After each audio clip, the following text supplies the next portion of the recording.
Welcome to Between Product and Partnerships, a podcast focused on bringing together product, partnership, and engineering leaders to discuss how to build, support, and scale SaaS ecosystems. This podcast is presented by Pandium, an integration platform for building native integrations. Thank you guys for coming to our panel today on whether or not you should build or buy your integrations and your integration infrastructure. To get started here, I want to do some introductions to the excellent folks that we have here on the call. Derek, you want to share who you are, what you do, why you're here, all that good stuff? What's going on, everybody? My name's Derek. I actually run sales and partnerships for Justuno. Live here in the great country of Texas. I always, we all know that Texas is like a country. It's not a state. So I say the great country of Texas. I've been out here for about 10 years. And I'm really excited to talk to you guys today about integrations and the power of integrations and outsourcing integration builds. So, Thanks. Travis, how about you? Yeah, I'm Travis Logan, CTO and co-founder of Justuno. Been there obviously since the beginning, and I've seen we've gone through many transitions and updates over the years with respect to integrations of how we brought them in-house and taken them out and brought them kind of back in-house and all that fun stuff. So I'd love to, I'm looking forward to just discussing and talking about all that stuff. Awesome. John. Yeah, it's thanks for everybody for joining. I'm John Pruitt. I lead our sales and partnerships here at Pandium. Prior to joining Pandium, I've been in the partner world for quite some space. I've known the Justuno team for years now. I think I've been in the kind of partner space for over 10 years now. So I've known Derek and Travis and Eric, the other co-founder of Justuno, for many years, and really joined the team here at Pandium trying to help solve the challenges around integrations that I've noticed from my partner peers over the years. And excited to be here and look forward to chatting a little bit more about this today. Awesome. And I am Christina Flashin. I'm the CEO here at Pandium. I've been working in software integrations for almost 20 years, maybe right around 20 years at this point, going back all the way to the AS400 on-prem days, now to what we're doing here with Pandium with folks like Justuno and others.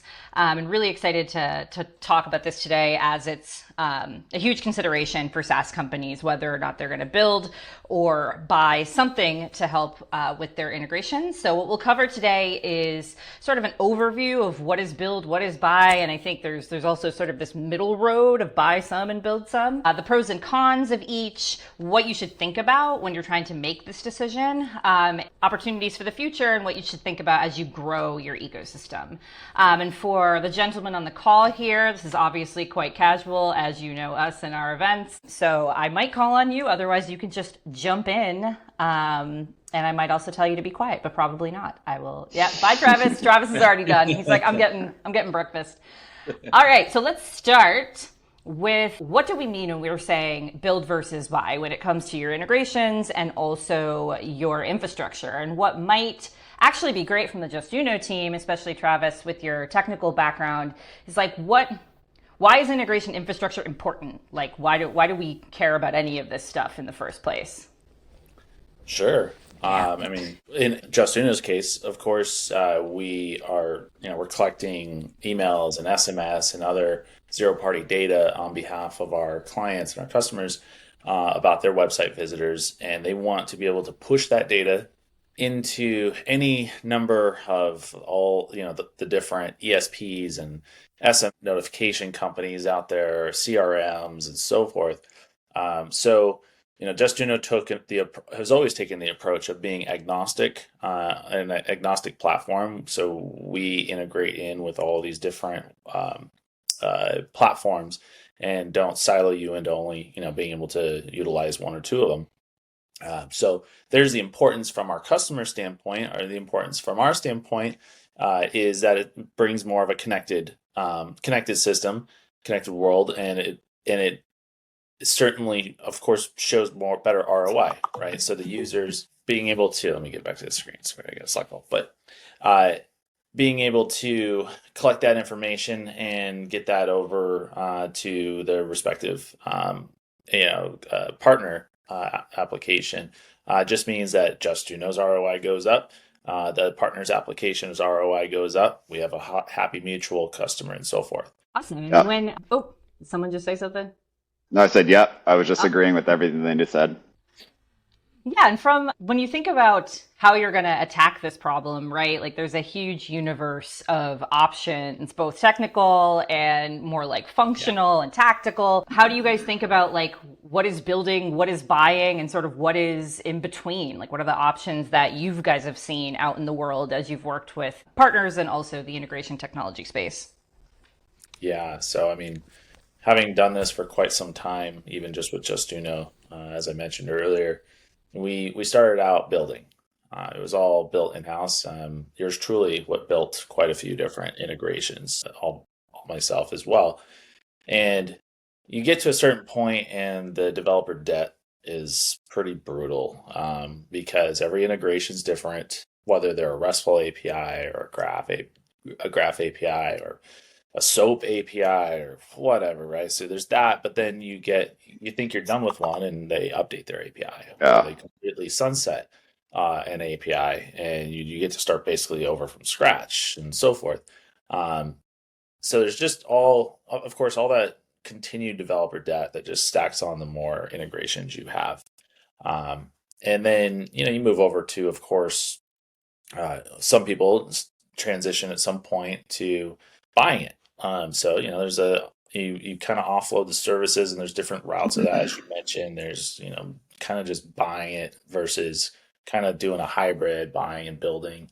It depends on how much you want to own, how much you want to spend. And, with regards to how much you want to own, like there's always pluses and minuses to it. I mean, you could kind of compare it to the Apple versus Android world, right? You can have an iPhone that does everything and kind of just does it smoothly and cleanly for you. But the second you want to make one small change to how it works, you're stuck. You can't. Android, on the flip side, lets you open it up, lets you really do some fun stuff with it that you can't otherwise do on an iPhone. But with that comes some responsibility. So, and there's lots of gray area, where that pendulum swings as far as how much responsibility versus how closed loop it is. Totally agree. Derek and John, what have you guys seen in the world in the build buy spectrum? I'll let you go, Derek, if you want to go first. Yeah. So in the build buy spectrum, are you guys hearing an echo by chance? Nope, sounds great. Okay, good. I think I'm probably just hearing the echo on my end. I'm going to kind of just break this down, I think, from like the perspective of like being in a role of partnerships and running sales and just, thinking of our solution and where we fit into the actual technology stack. I think when you come to where you're thinking of it in terms of build or buy, there's pros and cons to both. But I think that when you're building, you have to be aware that there are obviously those limited resources. And then how does that also affect your opportunities and the partnerships that you have as well? So like Travis was saying earlier, you build an integration, 3 years later, that integration isn't working the same way that it was working. Well, how does that affect, your partnerships and your sales teams when you have new individuals who are stepping into roles, let's say, that somebody was managing 3 years ago when that integration was first built, and they're stepping into the relationship and then things aren't up to date. So what does that do? That affects the partnership. That affects the ability to work on deals together. And then that's where you see a lot of this hard work and a lot of this relationship development that happened for 2 or 3 years or however long it was, it starts to disappear and it starts to go away. So I think that it's always smart, from the perspective of buying and leading on individuals who understand it, people who have worked in these positions and these roles before, and let them be the ones that are kind of dictating that to run that for you. So your teams can focus on the things that are actually going to move the needle and drive business, right? A lot of those product blockers tend to be really biggest line in the sand there where a lot of these relationships either fizzle out or you're not able to get much done with them. So it limits your growth potential as an organization, definitely. And I'll add to, I'm sorry, go ahead, Travis. I was just going to add on to that from a technical standpoint with the build versus buy. It's infrastructure too. Don't forget, like when you build it, you're not just writing the code for the individual integration. You also have to deal with the whole infrastructure standpoint part of it. So it's like the database, the retrying if Yeah. connection cuts out in between you and your partner's API. There's scalability, of course, is a huge factor when it comes to that too. So I didn't want to leave that just on the devs integration standpoint. Those are all very large parts of it of the Yeah. pie. Yeah, it kind of leads into like the next topic, which is the pros and cons of in-house build, right? I think there's inherent trade-offs with all of these things, like buying, outsourcing, some building in-house. But Travis, you just touched on some of the challenges of an in-house build. What would you say to a company that is trying to think about like, hey, maybe we should just build all of this ourselves? Like, we are a software company, we have software engineers. How hard can it be, kind of thing? Well, it's definitely nothing's ever as easy as it seems. So that's the elevator pitch on that one, right? So you obviously got to really, really think it through. Don't think it through from the next 12 months, but think it through, as I kind of mentioned, and Derek was talking about, like, what happens in 2 years when a third of your integrations are forcing you to move to a new version of their API? Like, how does that look on? How does that debt, look on your product roadmap, and so forth? So definitely that, of course, the infrastructure side of things. Like I said, you always have to think about scaling. Hopefully, you're building a product that is going to do well and scale, and you have to be able to keep up on that front too. So lots of those things. You got to unpack all of that and really think that through. There's initial, of course, time is money as well, right? So you're thinking, well, versus the 100% buy it situation, that might be cheap today, depending on the way that pricing model is. But if you're being charged on a per step, node, Lambda call, whatever these different ones, all the different ones out there, however they charge, that's great. But then when you start to scale, you're kind of beat up over it, and you can get beat up real fast, real hard. And then also a big thing to think about is whatever you do, if it doesn't work out in a few years from now, for one reason or another, you chose to buy it and the pricing's a problem. You chose to do it in-house and scalability is a problem. And you see the grass is greener on the other side, right? And you want to go try the other route. Think about what that headache is going to be like. That is surgery right there. That's what I call, you guys have heard me say that a few times. Like, that is absolutely like spinal surgery right there to do. So It is. you got to keep that in mind.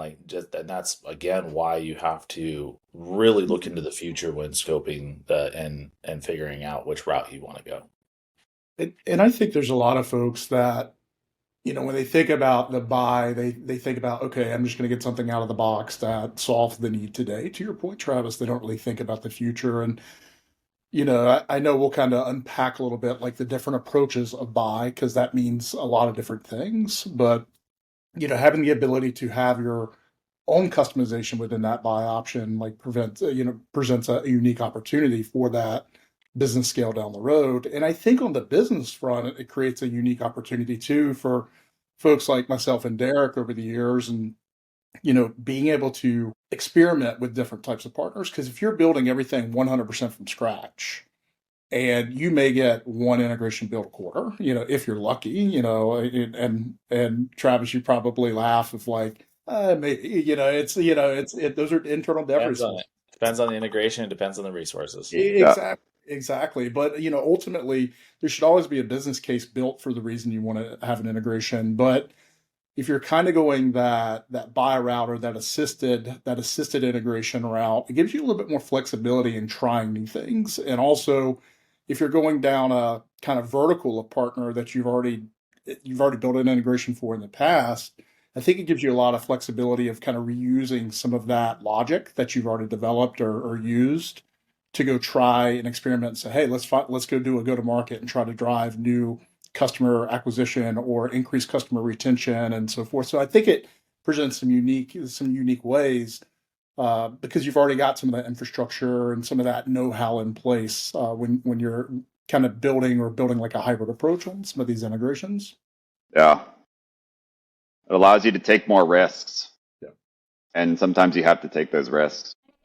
To being fair, I will say the pros of in-house build, because I've done sort of all sides of this thing. When we talk to folks out in the world, I always tell them, like, if you're a data analytics company, so you're essentially like dashboards on top of a billion data sources. If you are yourself an integration company, it makes sense to spend the time, right, to like build a lot of infrastructure around this, because it's going to be essentially your product, right? Like you need all of these things to exist. And, I think the impulse for in-house build, Travis, to your point, is to get around vendor lock-in.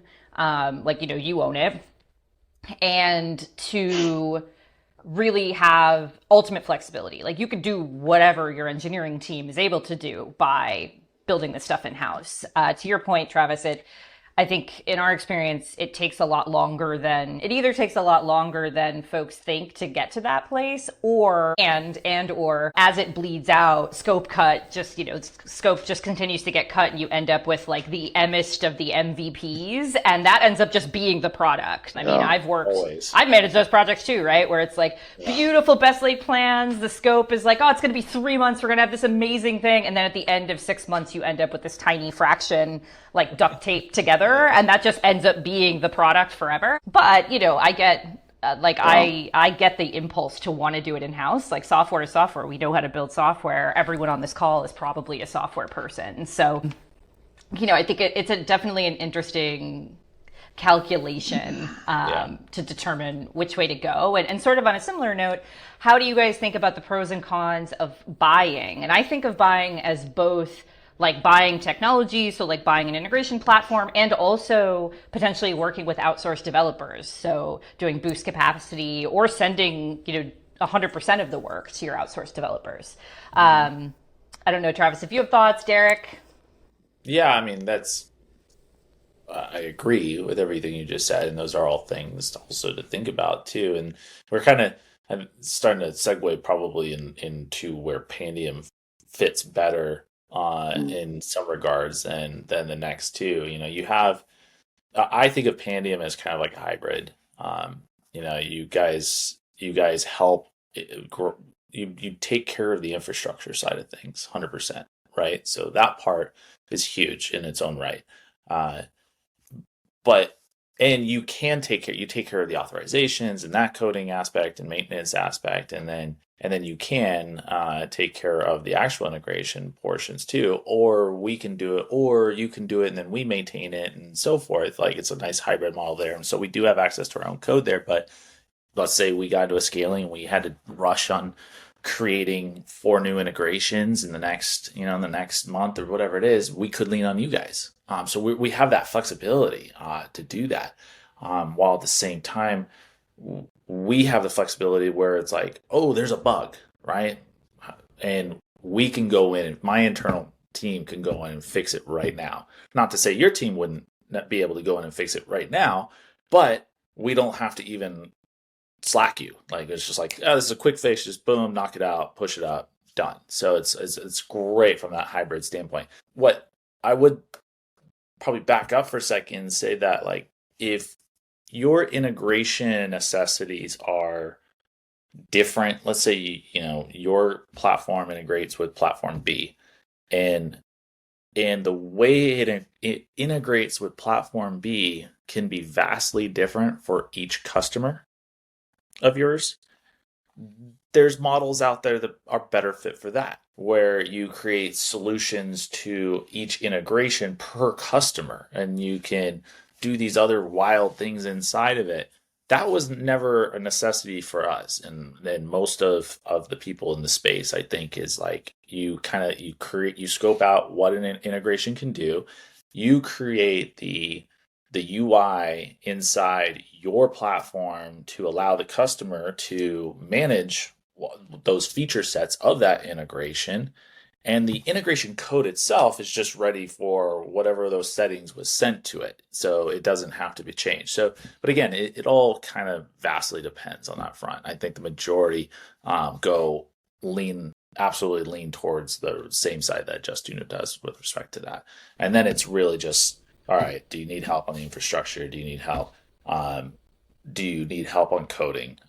Do you want to own it? Do you not want to own it? Do you only want to own a piece of it? So yeah. And I think it's kind of unique to, like you called out, the ability to support customers or support like bug needs. Like clearly, if there's bugs, like having that ability to very quickly go in and like identify that on your own, because you guys actually own the code of the integration. Like you said, like we're focused. Yeah, on talking about Pandium. Yeah. Yeah. Like I think I think that's a pro when you're building in-house. And then kind of like this hybrid approach in which Pandium takes. But I think about it from the go-to-market standpoint is because of that, I think it actually gives you more ability, whether building in-house or kind of going the hybrid approach, gives you the ability to get into additional partner programs. And Derek, I'm sure you've seen this, and where there's some partner programs that won't let you be a part of it if you don't have a native integration. Buying a workflow off the shelf that says, yeah, this is going to transfer data to this, that's not necessarily buying, that's not that native experience, because you're actually relying on a third party then to support why something might be broken or data might not be flowing appropriately. So I think from a support standpoint, there's a positive to either building in-house or kind of going like with a hybrid approach. And that's just what I've seen. And having managed marketplaces and programs previous to Pandium, we didn't want people using kind of like these off-the-shelf integration flows because they didn't have insight into when things went down, and it created a mess of a problem from a customer support perspective. Yeah, 100%. I mean, I think the only thing that I have to add to all of this is that, like, when you think of it in terms of where you want your team to be investing their resources, like Travis was talking about earlier, we can lean on a partner like you to do more of the, customizations and like deeper integrations if we want to. But like Travis was saying, with our standard use case of why we would integrate with a certain partner, if you can just have that outsourced to somebody else like you guys to take care of that, our developers can focus on what they need to focus on, which is like sharpening the knife of our own product and making our product a better product. And I see that happen quite a bit, right? Where it's like, okay, we have to go back and we have to take care of this and we have to fix this because it isn't working. If you have a team that can do that for you, you can really stay focused and hyper fixated on your product, which is ultimately the most important thing, right? In developing your product. So. Yeah, to help you with doing it, whether they do it for you, but still at the end of the day, it's your code and you have access to it. It's our code and we have access to it, whether Pandium wrote it for us or not. And the positives there are endless because, it makes, as we mentioned, it makes the ability to go and tweak something, whether it's because it's a bug or it's an update or whatever it may be, is to be able to just go in and tweak it on the fly at any point. It could be in the middle of the night if your devs are offshore and, Pandium's hopefully, most of you guys are hopefully asleep in bed. So, being able to do that. And also there's always a potential use case where one of our integrations at some point in the future makes more sense to move it into more of a native model on our end, but not all of them, right? So like again, it's our code, so we can do this. So it makes that back surgery that I talked about a little bit or a lot less in the future if I don't foresee this ever being the case with Pandium or not, and obviously in the foreseeable future, but in the case where we did have to move off, it is our code that we've invested in. It wasn't waiting 3 weeks or 6 weeks or 12 weeks for Pandium to write their own code that they resell and own, and I just get to leave it when I want to leave, and that's it. So that's also a huge factor. Again, think really into the future. Yeah, and coming from, I was just going to say on the sort of buy spectrum, coming from someone who's been responsible from like the technical side, supporting all of these integrations, I will say using a platform, whether that's something like us that I think is a little more hybrid or something that is more of a traditional iPaaS, you do get some customer support tooling, right? So like your CS team at Justuno, if there is an issue and you guys are using an iPass, they have a place to go to potentially troubleshoot versus having to, Travis, run over to someone on your team, ask them to look through logs. Oftentimes with in-house build, you're not going to get a lot of those UIs and stuff unless you guys have really, really gone down range and built a lot of stuff. The flip side of that is that you are then, as a user of those platforms, you have to learn how to use those too, right? So it's no longer just that the NetSuite integration's not working and you want to be able to figure out why. It's also you have to be an expert on some of those tools, which I think there's that trade-off, right, between the in-house, the time it takes to build the stuff in-house, the flexibility of that, versus maybe you get something out the door a little bit faster with the platform, but you're learning that platform. And to your point, Travis, like you're then tied into that platform. And if it doesn't do what you need, or if the logging is not clear because it's not baked into that specific system, that can definitely be a stumbling block. I mean, we went through this in previous lives. Well, I mean, it's not even stumbling, what can be a huge blocker though too is considering in those iPaaS type platforms, again, it's their IP, right? At the end of the day, and they have to make every decision they make from a resource standpoint on their end has to be obviously based on maybe you're using an integration that in their ecosystem is hardly ever used. They built it 4 years ago for whatever partner to integrate in with, and you're one of 2 clients of theirs that actually uses it. There's an update that's necessary for one reason or another. That API got updated, whatever it may be, or even more unfortunate for you in this type of for us in this type of scenario with an iPaaS company. It's not even a bug per se. It's like, hey, we really need this tweak or this extra API route added on to it or whatever it is, so to be able to use it how we intended to use it in the first place. And then you get to start, this is where the real pain and suffering happens in those situations, because you reach out to your CS and you say, you ask nicely for this stuff, and they go and they respond nicely. Let me check with my internal team. And then that takes a week, and then they get back to you and they're like, can you tell us the cause and effect or the blah, blah, blah. And it's like, you got to fill out this whole piece of paper, this whole sheet of questions and answers. That's so unnecessary from your perspective. It is from them, because they're trying to decide, do we put our $200 an hour or more developers resources on this for with one client, or do we keep them on the new integration that they see 400 clients wanting, right? And then ultimately, if you're lucky after all of that, they go, okay, we will have it done in 2 or 3 weeks. That's best case scenario, right? Middle case scenario, like average case scenario is, yes, we put it on our feature request list. We will let you know when we start progress on it. Is there a date? Not at this time. Worst case scenario is, sorry, we're going through growing pains ourselves, and we are lacking resources right now. And I'm not making this stuff up, guys. Like, I've heard all. I was going to say, is this? We're not going to ask who, or when, or I've why. Heard all of it directly from those solutions, because we've done all these solutions. We've done the do it ourselves, the full managed iPaaS situation, whatever, and the hybrid model. So yeah, this is all from past experiences.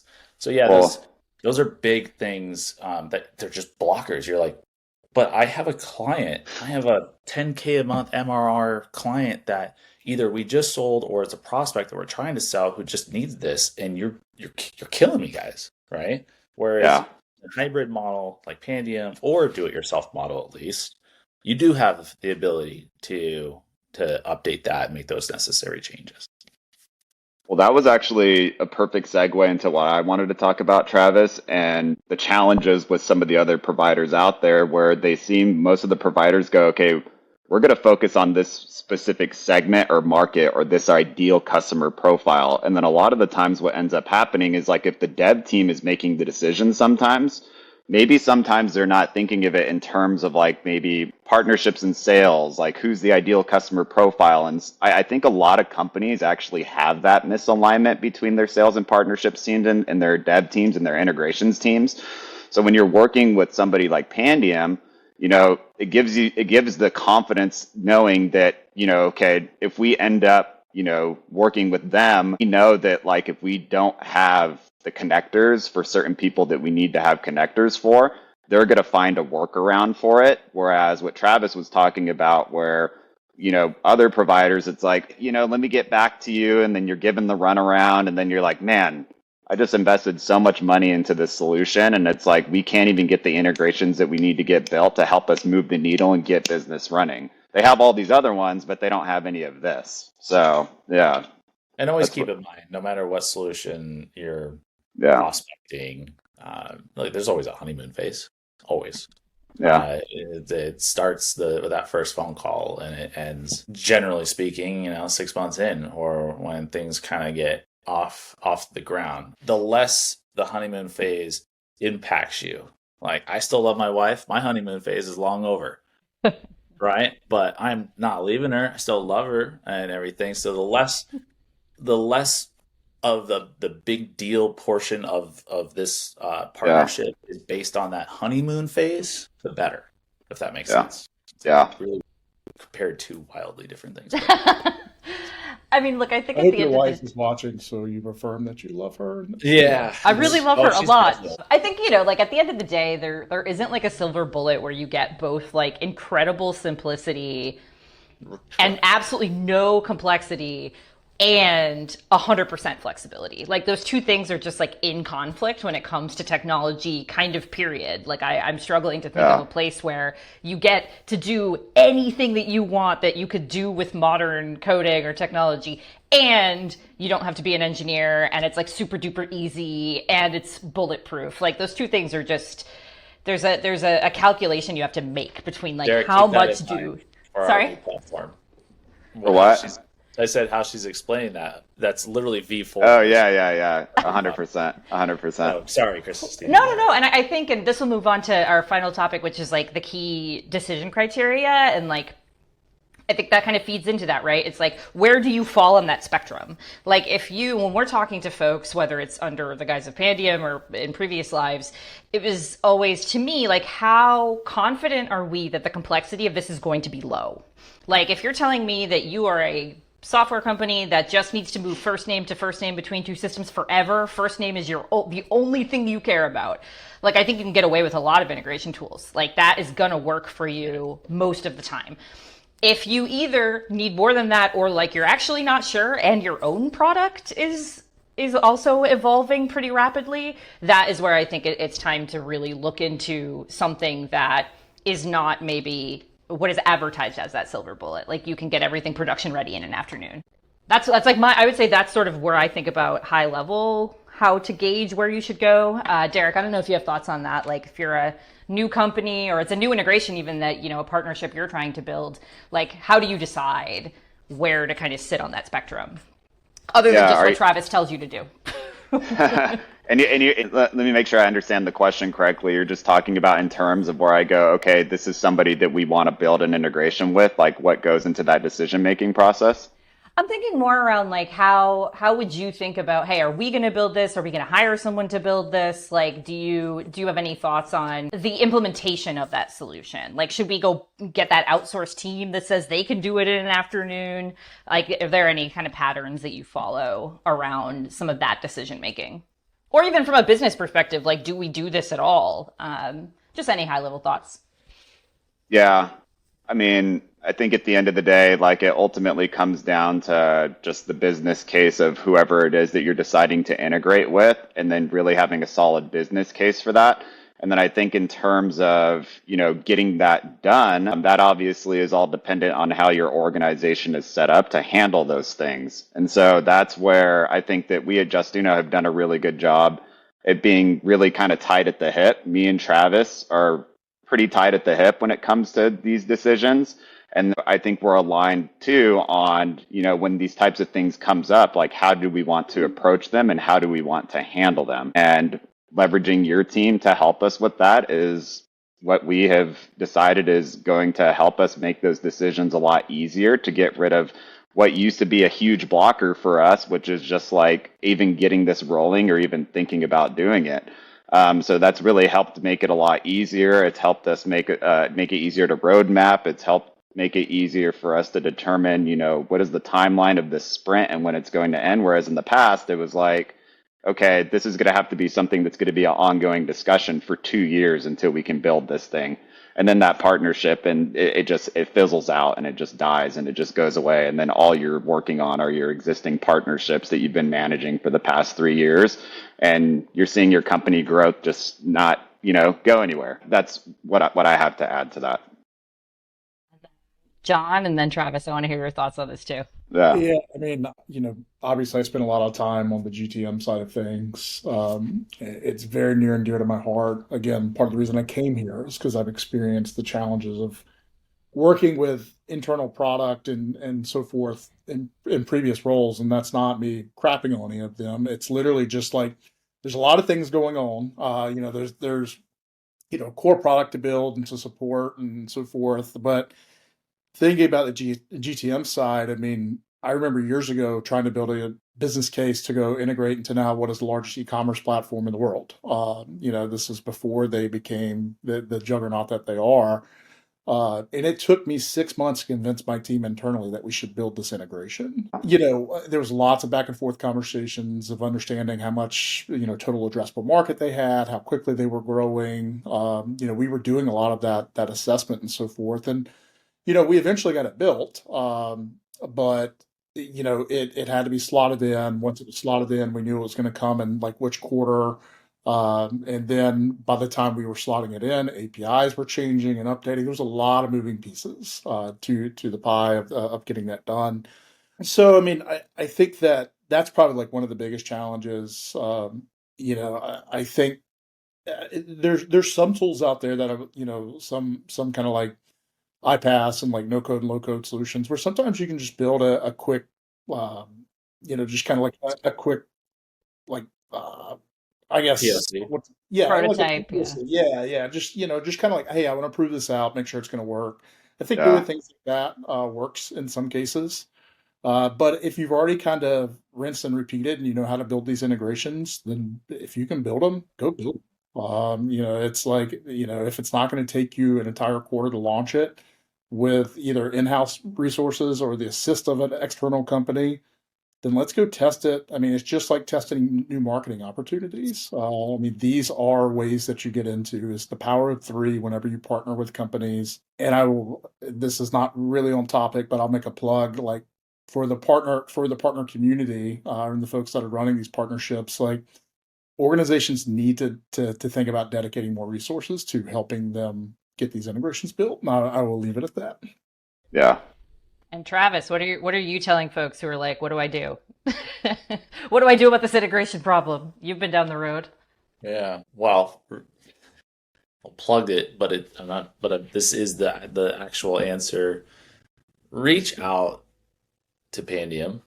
Pandium's gonna put you in touch with me, and then not will, but they can, and it's because the reason why is so you can hear it from me, and I can. But before I answer the question, I can hear your situation, right? What it is you need, what it is you're trying to solve for, what you've tried in the past, where you think you'll be in the future. Because I've done it all, I've been through it all, and so I'm going to tell you what I think. Realistically speaking, I'm not going to bullshit you.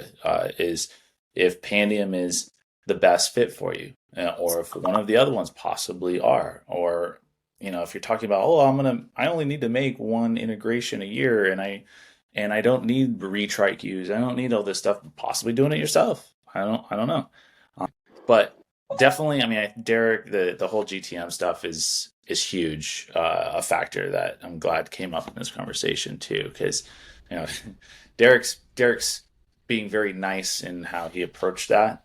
Him and I, and this is common, and every company is how we have a tug of war. right? Like, from Yeah. a CTO development standpoint, also co-founders sell revenue and possibilities and prospects and all that thing.